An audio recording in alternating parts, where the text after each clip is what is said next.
मुंबई के साकीनाका में हुए हादसे को लेकर राजनीतिक प्रतिक्रियाएं लगातार सामने आ रही है। इसी कड़ी में विधायक रोहित पवार ने हादसे के लिए राज्य सरकार और मुंबई नगर निगम को जिम्मेदार ठहराते हुए मेन होल के रखरखाव और फंड के इस्तेमाल पर सवाल उठाए। आइए सुनते हैं उन्होंने क्या कहा।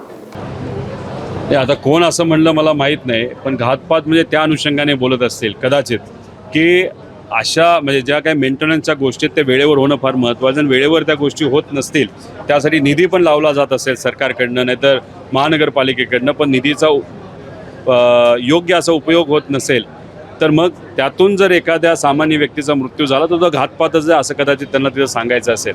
पण आता मी तिथं गेल्यानंतर ते अतिशय परिवार चिडलेला होता, त्यांचा कर्ता व्यक्ती आता मृत्युमुखी पडलेला आहे आणि सरकारकडनं 10 लाख रुपये जाहीर झाले। म्हणजे एका बाजूला आमदाराला खासदाराला फोडण्यासाठी 50 कोटी 60 कोटी आणि दुसऱ्या बाजूला गरिबाचा वेळ आला तर 1 लाख 10 लाखात हे लोक तिथं बोलतात आणि त्याच्याबरोबर 300 कोटी रुपये खर्च हा प्री मॉन्सूनवर खर्च करण्यासाठी दिला जातो, पैसाही खर्च होतो।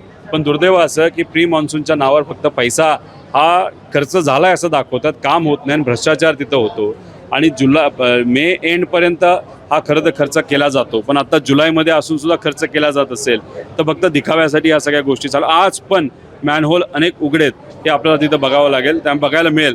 त्यामुळे काही दिवसांपूर्वी लहान मुलाचा बसवर झाड पडून जो मृत्यू झाला आणि हा जो अस्लम शेखचा आता त्या मॅनहोलमध्ये पडून मृत्यू झाला, याला पूर्णपणे शासन प्रशासन आणि महानगरपालिका जबाबदार आहे। 70,000 मॅनहोल आहेत, त्यातले 10% मॅनहोल हे उघडेत असं काही प्रमाणात अंदाज आहे आणि हे असं असेल हे कितपत योग्य। मग पैसा चालला कुठे? हा पैसा पूर्णपणे नेत्यांच्या आणि अधिकाऱ्यांच्या खिशात चाललाय असं आपल्याला म्हणावं लागेल। सरकार काय पुढे ऍक्शन घेईल या सगळ्यावर? मला वाटत नाही काय ॲक्शन घेईल, कारण का शेवटी पैसा हा वरपर्यंत पोचलेला आहे, वरपर्यंत गेलेला आहे।